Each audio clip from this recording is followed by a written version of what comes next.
अध्याय 2। कृष्ण संकीर्तन और कृष्ण को जानने की विधि। हरे कृष्ण कृष्ण कृष्ण हरे हरे, हरे राम राम राम हरे हरे। यह दिव्य ध्वनितरंग है। हमारे मनरूपी दर्पण पर पड़ी हुई धूल को हटाने में यह सहायक होगी। इस समय हमने अपने मनरूपी दर्पण पर सांसारिकता की इतनी धूल चढ़ा रखी है, जैसे न्यूयॉर्क नगर के सेकंड एवेन्यू में अत्यधिक यातायात के कारण प्रत्येक वस्तु पर धूल और कालिख जग जाती है। हमने भौतिक कार्यकलापों में जोड़तोड़ करके अपने मन रूपी स्वच्छ दर्पण पर इतनी धूल संचित कर ली है कि उसके कारण हमें अब कुछ भी ठीक ठीक नहीं दिखाई देता। हरे कृष्ण मंत्र का यह दिव्य शब्द स्पंदन हमारे मंदर्पण से यह धूल हटाकर हमें अपने वास्तविक स्वरूप का दर्शन करने की क्षमता प्रदान करेगा। जो ही हमें यह बोध होगा कि मैं यह शरीर नहीं हूँ, मैं आत्मा हूँ और चैतन्य ही मेरा स्वरूप लक्षण है, त्यों ही हम सच्चे सुख में स्थापित हो सकेंगे।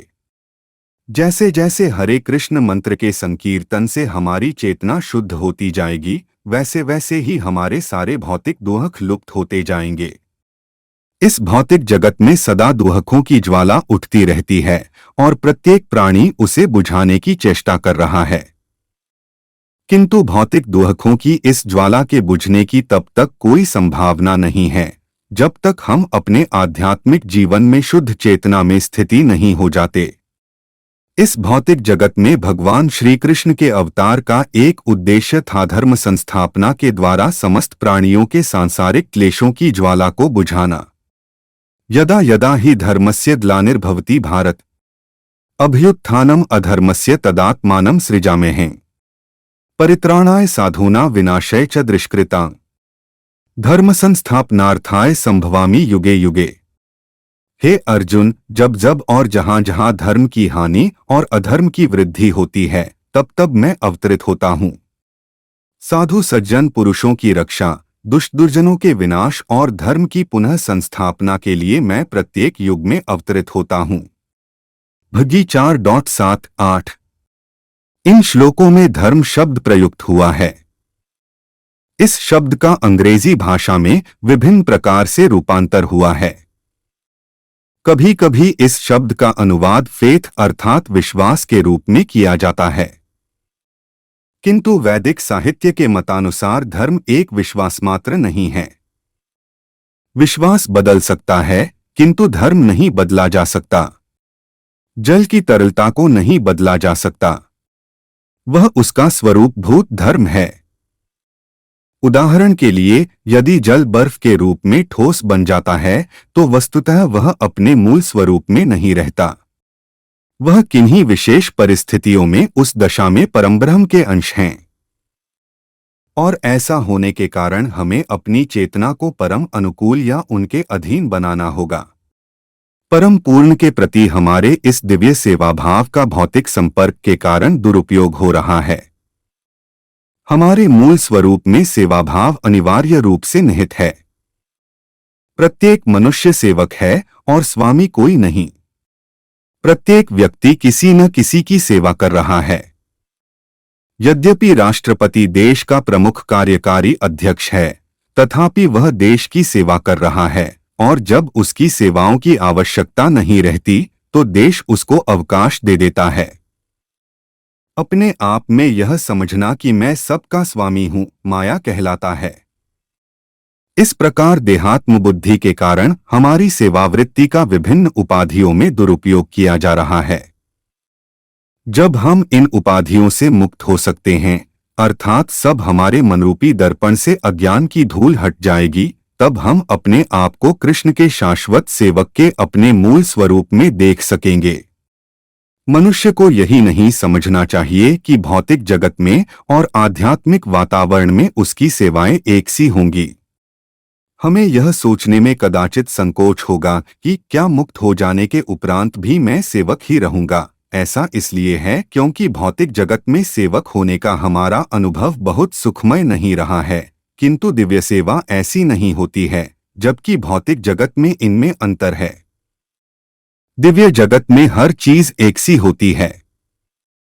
उदाहरण के लिए भगवद गीता के प्रसंग में हम देखते हैं कि श्री कृष्ण ने अर्जुन के सारथी रूप में एक सेवक की स्थिति ग्रहण की है।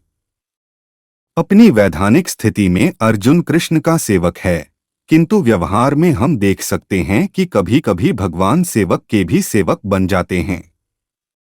इसलिए हमें ध्यान रखना चाहिए कि हम अपने लौकिक विचार आध्यात्मिक क्षेत्र में न ले जाएं। भौतिक रूप में हमने जो अनुभव किया है वह आध्यात्मिक जगत के जीवन का विकृत प्रतिबिंब ही है। जब हमारा मूल स्वरूप या धर्म भौतिक पदार्थ के दोषों से अधोगति को प्राप्त हो जाता है तो भगवान स्वयं अवतार के रूप में आते हैं या अपने निजी अत्यंत विश्वसनीय सेवक को भेजते हैं। ईसा मसीह अपने आप को ईश्वर का पुत्र कहते थे, इसलिए वे परम के प्रतिनिधि हैं। इसी प्रकार मुहम्मद ने अपने आप को परमेश्वर का एक सेवक कहा है। इस प्रकार हमारे मूल स्वरूप या धर्म में जब भी कोई दोष आता है तब हमें वास्तविक स्थिति बताने के लिए या तो श्री भगवान स्वयं अवतरित होते हैं या अपने किसी प्रतिनिधि को भेजते हैं। इसलिए किसी को भी इस भ्रम में नहीं रहना चाहिए कि धर्म कोई कल्पित या निर्मित विश्वास मात्र है। अपने वास्तविक अर्थ में धर्म जीव से कभी भी पृथक नहीं किया जा सकता। उसके साथ धर्म का संबंध ऐसा ही है जैसे शक्कर के साथ मिठास का, नमक के साथ खारेपन का या पत्थर के साथ ठोसपन का। यह संबंध किसी भी प्रकार से दूर नहीं किया जा सकता।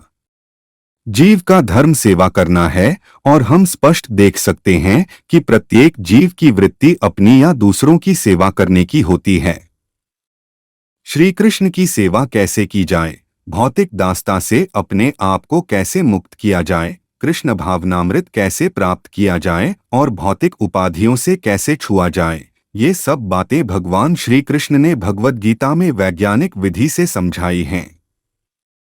परित्राणाय साधूनाम श्लोक में आया हुआ साधु शब्द पवित्र आचरण से युक्त सज्जन व्यक्ति का या संत पुरुष का बोध कराता है। संत पुरुष क्षमाशील, प्रत्येक के प्रति अत्यंत दयालु, समस्त प्राणियों का मित्र, किसी का भी शत्रु नहीं और सदा शांतचित्त होता है। एक सदाचारी पुरुष के 26 गुण होते हैं और भगवद गीता में श्री कृष्ण ने स्वयं निम्नलिखित घोषणा की है। अपिचेत सुदुराचारो भजते माम अनन्यभाक् साधुरेव समन्तव्यः सम्यग् व्यवसितो ही सह। यदि कोई व्यक्ति जघन्य से जघन्य कर्म करता है किंतु यदि वह भक्ति में रत रहता है तो उसे साधु ही समझना चाहिए, क्योंकि वह अपने संकल्प में अडिग रहता है। भौतिक धरातल पर एक व्यक्ति के लिए जो नैतिकता है दूसरे के लिए वही अनैतिकता है, और जो एक व्यक्ति के लिए अनैतिकता है वही दूसरे के लिए नैतिकता है। हिंदू विचारधारा के अनुसार मदिरापान एक अनैतिक कर्म है, जबकि पाश्चात्य जगत में यह एक सामान्य बात है और वहां उसे अनैतिक नहीं माना जाता। अतः नैतिकता समय, स्थान, परिस्थिति, सामाजिक स्थिति आदि पर निर्भर है। किंतु प्रत्येक समाज में नैतिकता और अनैतिकता की कुछ न कुछ धारणा अवश्य होती है।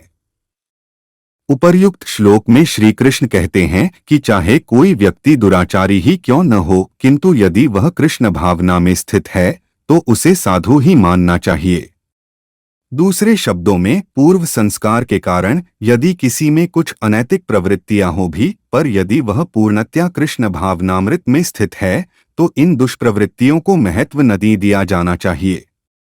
जो कुछ भी स्थिति हो, यदि कोई कृष्ण भावना भावित हो जाए तो वह धीरे धीरे शुद्ध जाएगा और साधु बन जाएगा। जो ही कोई व्यक्ति कृष्ण भावनामृत की ओर अग्रसर होता है उसकी दुष्प्रवृत्तियां कम होने लगती हैं और वह साधुता की पूर्णता को प्राप्त हो जाता है। इसके संबंध में एक चोर की कहानी आती है जो किसी पवित्र तीर्थस्थान की यात्रा पर गया। मार्ग में वह अन्य तीर्थ यात्रियों के साथ रात्रि विश्राम के लिए एक धर्मशाला में ठहरा। चोरी करने का अभ्यस्त होने के कारण वह अन्य यात्रियों के सामान की चोरी करने की योजना बनाने लगा। किंतु फिर उसने सोचा कि मैं तीर्थ यात्रा के लिए जा रहा हूं, अतः यह ठीक नहीं होगा कि मैं यात्रियों का सामान चुराऊं। मैं ऐसा नहीं करूंगा। इस पर भी अपनी सहज वृत्ति के कारण वह अपने हाथों को वश में नहीं रख सका। आठ उसने एक यात्री का सामान लिया और उसे दूसरे स्थान पर रख लिया। इसी तरह दूसरे यात्री का सामान उठाया और उसे कहीं और रख दिया। वह रात भर विभिन्न सामान को विभिन्न स्थानों पर रखता उठाता रहा, किंतु अंतरात्मा द्वारा धिक्कारे जाने के कारण वह उस सामान में से कुछ भी नहीं ले सका। प्रातःकाल जब अन्य यात्री जागे तो उन्होंने चारों ओर अपने अपने सामान को ढूंढना शुरू किया, किंतु उन्हें अपना सामान नहीं मिला। इसलिए वहां बड़ा कोलाहल मच गया और अंत में एक एक करके उन्हें विभिन्न स्थानों से अपना अपना सामान मिलने लगा। जब सबको अपना अपना सामान मिल गया तो चोर न सही बात बताई। सज्जनों, मैं व्यवसाय में एक चोर हूं। रात को चोरी करने की मेरी आदत हो गई है। आपके थैलों में से मैं कुछ चुराना चाहता था, किंतु मैंने सोचा कि चूंकि मैं एक पवित्र तीर्थ स्थान को जा रहा हूं, आठ चोरी करना असंभव है। इसलिए मैंने आप लोगों का सामान इधर से उधर तो कर दिया है, पर चुराया कुछ नहीं है। कृपया मुझे क्षमा करें। चोर की इस कहानी का उद्देश्य दुष्प्रवृत्ति का स्वरूप दिखाना है। यद्यपि चोर अब चोरी नहीं करना चाहता, तथापि पुरानी आदत के कारण कभी कभी ऐसा कर बैठता है। इसलिए कृष्ण कहते हैं, जिसने अपनी दुष्प्रवृत्ति से दूर रहकर कृष्ण भावनामृत की ओर अग्रसर होने का निश्चय कर लिया है, उसे साधु ही समझना चाहिए। चाहे पुरानी आदत के कारण या संयोगवश वह कभी कभी अपनी असत प्रवृत्तियों के सामने झुक जाता हो। अगले श्लोक में श्री कृष्ण कहते हैं, क्षिप्र भवति धर्मात्मा शश्वत् शांति निगच्छति, कौन्ते प्रतिजानी ही न मे भक्तः प्रणश्यति। वह शीघ्र ही धर्मात्मा हो जाता है और स्थायी शांति प्राप्त करना है। हे कुंती पुत्र, निडर होकर घोषणा कर दो कि मेरा भक्त कभी नष्ट नहीं होता, क्योंकि उस व्यक्ति ने अपने आप को कृष्ण भावनामृत में समर्पित किया है। इसीलिए श्री कृष्ण यहाँ घोषणा करते हैं कि वह शीघ्र ही सदाचारी हो जाएगा। जैसे बिजली के पंखे का तार निकाल देने पर भी पंखा कुछ देर तक चलता रहता है, किंतु यह निश्चित है कि पंखा थोड़ी देर में अवश्य रुक जाएगा। ज्यों ही हम श्री कृष्ण के चरण कमलों की शरण ले लेते हैं, त्यों ही हम अपने सकाम कर्मों का बदन बंद कर देते हैं। और यद्यपि वे कर्म कुछ समय तक चलते रहते हैं, तथापि यह निश्चित है कि वे शीघ्र समाप्त हो जाएंगे। यह नितांत सत्य है कि जो कोई भी कृष्ण भावनामृत का आश्रय लेता है, उसे सदाचारी बनने के लिए पृथक रूप से कोई परिश्रम नहीं करना पड़ता। उसमें समस्त सद्गुण स्वतः आ जाएंगे। श्रीमद् भागवतम में कहा गया है कि जो व्यक्ति कृष्ण भावनामृत को प्राप्त हो जाता है, वह साथ में सब सद्गुण भी प्राप्त कर लेता है। इसके विपरीत अगर व्यक्ति ईश्वर भावना से रहित है, तो उसमें चाहे जो भी उत्तम गुण हो, वे सब व्यर्थ हैं, क्योंकि उसे अवांछित कर्मों को करने से किसी प्रकार रोका नहीं जा सकेगा। अगर कोई व्यक्ति कृष्ण भावनामृत से रहित है, तो वह इस भौतिक जगत में दुष्कृत्य किए बिना नहीं रह सकेगा, यह निश्चित है। जन्म कर्म च मे दिव्यम एवं यो वेत्ति तत्वतः त्यक्त्वा देह पुनर्जन्म नैति मामेति सोर्जुन। हे अर्जुन, जो व्यक्ति मेरे जन्म और कर्मों के दिव्य भाव को वस्तुतः जान लेता है, वह देह त्याग करने के उपरांत फिर इस भौतिक जगत में जन्म नहीं लेता, अपितु मेरे सनातन धाम को प्राप्त करता है। श्री कृष्ण का अवतार जिस उद्देश्य से होता है, वह यहाँ और भी स्पष्ट किया गया है। जब श्री कृष्ण किसी विशेष उद्देश्य की पूर्ति के लिए आते हैं, तो वे कुछ विशेष कर्म भी करते हैं। निस्संदेह कतिपय दार्शनिक यह नहीं मानते कि भगवान स्वयं अवतार के रूप में आते हैं। वे कहते हैं, इस निकृष्ट संसार में भगवान क्यों आने लगे, किंतु भगवद गीता से हमें कुछ और ही पता चलता है।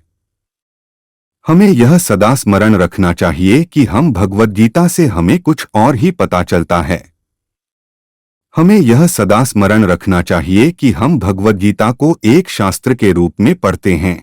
आथ गीता में जो कुछ भी कहा गया है, उसे मानना ही चाहिए, अन्यथा गीता पढ़ने का कोई अर्थ नहीं है। गीता में कृष्ण कहते हैं कि वे संसार में एक विशेष उद्देश्य से अवतरित होते हैं और उसकी पूर्ति के लिए वे कुछ विशेष कार्य भी करते हैं। उदाहरणार्थ हम देखते हैं कि कृष्ण अर्जुन के सारथी बनते हैं और कुरुक्षेत्र की युद्धभूमि पर अनेक कार्यों में संलग्न होते हैं। जैसे जब युद्ध छिड़ता है तो कोई व्यक्ति या राष्ट्र किसी दूसरे व्यक्ति या राष्ट्र के पक्ष का समर्थन करता है और पक्षपात किसी दूसरे व्यक्ति या राष्ट्र के पक्ष का समर्थन करता है और पक्षपात दिखाता है, उसी प्रकार यहाँ कृष्ण भी युद्धभूमि में अर्जुन के पक्ष का समर्थन करते हैं। वास्तव में श्री कृष्ण किसी का पक्षपात नहीं करते, किंतु बाहर से ऐसा लगता है कि वे पक्षपात करते हैं। हमें इस पक्षपात को साधारण दृष्टि से नहीं देखना चाहिए।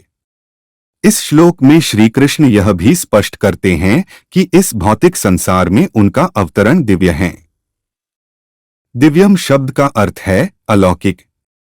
उनके कर्म किसी भी प्रकार से साधारण नहीं हैं। आज भी समस्त भारतवासी संप्रदाय के किसी भेदभाव के बिना भाद्रपद मास के कृष्ण पक्ष की अष्टमी को वैसे ही श्री कृष्ण का जन्मदिवस मनाते हैं जैसे पाश्चात्य जगत में क्रिसमस के दिन ईसा मसीह का जन्म दिवस मनाया जाता है। श्री कृष्ण का जन्मदिवस जन्माष्टमी कहलाता है और इस श्लोक में श्री कृष्ण अपने जन्म के विषय जन्म शब्द का प्रयोग करते हैं। जब जन्म होता है तो उसके साथ कुछ कर्म भी होते हैं। कृष्ण के जन्म और कर्म दिव्य हैं, जिसका अर्थ है कि वे साधारण मनुष्यों के जन्म और कर्मों के समान नहीं हैं। यहाँ कोई यह प्रश्न कर सकता है कि श्री कृष्ण के कर्म दिव्य क्यों हैं? वे भी जन्म लेते हैं, युद्ध में अर्जुन का पक्ष ले रहे हैं। उनके वसुदेव नामक पिता और देवकी नामक माता व एक परिवार है। इसमें दिव्यता क्या है? किंतु श्री कृष्ण कहते हैं, एवं यो वेत्ति तत्वतः, कृष्ण के जन्म और कर्म को तत्व से जानना आवश्यक है। जब व्यक्ति श्री कृष्ण के जन्म और कर्म को तत्व से जानना आवश्यक है, जब व्यक्ति श्री कृष्ण के जन्म व कर्म को सही ढंग से जान लेता है, तो परिणाम यह होता है, त्यक्त्वा देह पुनर्जन्म नैति मामेति सोऽर्जुन, अर्थात हे अर्जुन, वह व्यक्ति देह त्याग करने के उपरांत फिर इस भौतिक जगत में जन्म ग्रहण नहीं करता, वरन सीधे मुझे ही प्राप्त करता है। इसका अर्थ यह हुआ कि वह एक मुक्तात्मा हो जाता है और शाश्वत आध्यात्मिक जगत में प्रविष्ट होकर अपने मूल सच्चिदानंद स्वरूप को प्राप्त कर लेता है। ऐसा केवल तभी हो सकता है जब हम श्री कृष्ण के जन्म तथा कर्म की दिव्य प्रकृति को तत्व से समझ लें।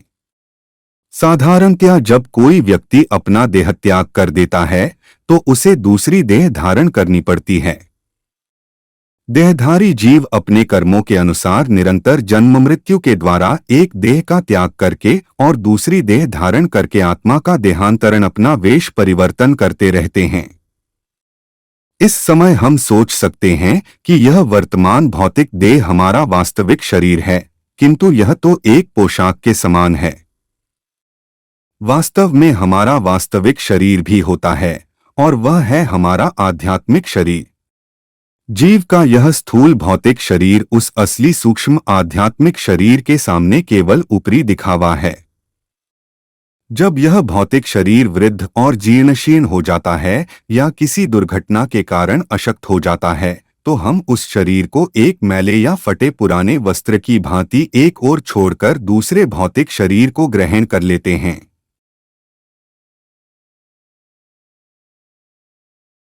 वासांसि जीर्णानि यथा विहाय नवानि गृह्वाति नरो प्राणी तथा शरीराणि विहाय जीर्णान्य न्यानि संयाति नवानि देहि।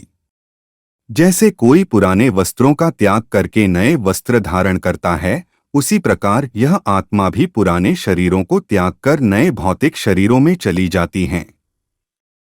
प्रारंभ में जीव का शरीर एक मटर के दाने जितना होता है, फिर वह क्रमशः शिशु, बालक, किशोर, तरुण, प्रौढ़ और वृद्ध होता हुआ अंत में अशक्त और व्यर्थ होकर दूसरा शरीर बदल लेता है। आत्म शरीर निरंतर परिवर्तित होता रहता है और मृत्यु तो हमारे वर्तमान शरीर का अंतिम परिवर्तन मात्र ही है। देहिनोऽस्मिन् यथा देहे कौमारं यौवन जरा तथा देहांतर प्राप्तिर्धीरस्तत्र न मुह्यति। जिस प्रकार शरीरधारी आत्मा इस वर्तमान शरीर में बाल्यावस्था से तरुणावस्था में और फिर वृद्धावस्था में निरंतर अग्रसर होता रहता है, उसी प्रकार मृत्यु होने पर आत्मा दूसरे शरीर में चला जाता है। धीर व्यक्ति ऐसे परिवर्तन से मोह को प्राप्त नहीं होता। शरीर के बदल जाने पर भी शरीर में रहने वाला जीव वही रहता है। यद्यपि बालक युवक हो जाता है, तथापि उसके शरीर में रहने वाला जीवात्मा नहीं बदलता। ऐसा नहीं है कि वह जीवात्मा जो उस शरीर में बालक के रूप में था, वह कहीं चला गया है। आधुनिक चिकित्सा विज्ञान भी स्वीकार करता है कि यह भौतिक शरीर निरंतर बदलता रहता है। जैसे मनुष्य इस परिवर्तन से चिंतित नहीं होते, वैसे ही ज्ञानी पुरुष इस शरीर के अंतिम परिवर्तन अर्थात मृत्यु के समय भी उद्विग्न नहीं होते। परंतु जो मनुष्य वस्तुस्थिति को यथार्थ रूप में नहीं समझता, वह शोकाकुल होता है। भौतिक दशा में हम सदा देहांतरण करते रहते हैं, यही हमारी व्याधि है। ऐसा नहीं है कि हम सदा मनुष्य शरीर ही प्राप्त करते हैं। अपने कर्मानुसार कभी हम पशु शरीर या देव शरीर भी पा सकते हैं। पद्म पुराण के मतानुसार जीवों की 84 लाख योनियां हैं। मृत्यु के उपरांत हमें इनमें से कोई भी योनि प्राप्त हो सकती है। किंतु श्री कृष्ण आश्वासन देते हैं कि जो व्यक्ति उनके जन्म और कर्म के रहस्य को तत्वतः जानता है, वह जन्म मृत्यु के इस चक्र से छूट जाता है। श्री कृष्ण के जन्म और कर्म को कोई व्यक्ति तत्व से किस प्रकार समझ सकता है, इसका उपाय भगवद गीता के 18वें अध्याय में बताया गया है। भक्त्या माम अभिजानाति यावान यह च अस्मि तत्वतः ततो मा तत्वतो ज्ञात्वा विष्टे तदनंतरम। केवल भक्ति से मुझ भगवान को यथारूप में जाना जा सकता है। जब मनुष्य ऐसी भक्ति से मेरे पूर्ण भावनामृत में होता है, तो वह वैकुंठ जगत में प्रवेश कर सकता है। यहां फिर तत्वत शब्द प्रयुक्त हुआ है। श्री कृष्ण के विज्ञान को मनुष्य केवल भक्त बनकर समझ सकता है। जो भक्त नहीं है, जो कृष्ण भावनामृत प्राप्त करने के लिए प्रयत्नशील नहीं है, वह भगवत रहस्य नहीं समझ सकता। गीता के 4 अध्याय 4.3 के आरंभ में भी श्री कृष्ण अर्जुन से कहते हैं कि वे योग के प्राचीन विज्ञान को उसे समझा रहे हैं, क्योंकि वह उनका भक्त और मित्र है। जो व्यक्ति भगवद गीता का अध्ययन केवल विद्वत्ता के लिए करता है, उसके लिए कृष्ण तत्व एक रहस्य ही बना रहता है। भगवद गीता कोई ऐसी पुस्तक नहीं है जिसे कोई भंडार से मोल लेकर केवल अपनी विद्वत्ता द्वारा ही समझ सके। अर्जुन न तो कोई उच्च विद्वान था, न वेदांती, न दार्शनिक, न ब्राह्मण, न त्यागी, बल्कि वह एक गृहस्थ और योद्धा सैनिक था। फिर भी कृष्ण ने उसे गीता का ज्ञान देने के लिए चुना और अपनी शिष्य परंपरा में प्रथम स्थान दिया। ऐसा क्यों? क्योंकि तुम मेरे भक्त हो। भगवद गीता और श्री कृष्ण को यथारूप समझने के लिए बस यही अनिवार्य योग्यता या पात्रता है कि मनुष्य कृष्ण भावना भावित बन जाए। यह कृष्ण भावना भावित क्या है? यह मन के दर्पण से दुष्प्रवृत्तियों की धूल को महामंत्र के जप द्वारा साफ करने की प्रक्रिया है। हरे कृष्ण कृष्ण कृष्ण हरे हरे, हरे राम राम राम हरे हरे। इस मंत्र के कीर्तन और भगवद गीता के श्रवण से हम धीरे धीरे कृष्ण भावना भावित हो सकते हैं। ईश्वरः सर्वभूतानां श्री कृष्ण सदा हमारे हृदय में विराजमान है। इस शरीर वृक्ष पर व्यक्तिगत जीवात्मा और परमात्मा रूपी 2 पक्षी बैठे हैं। जीवात्मा रूप पक्षी इस वृक्ष के फलों को खा रहा है और परमात्मा रूपी पक्षी केवल साक्षी के रूप में स्थित है। जैसे ही व्यक्तिगत जीवात्मा भक्तिमय सेवा शुरू करता है और धीरे धीरे कृष्ण भावनामृत को विकसित करने लगता है, वैसे ही अंतःकरण में स्थित परमात्मा मन के दर्पण पर पड़ी सभी प्रकार की धूल को साफ करने में उसकी सहायता करता है।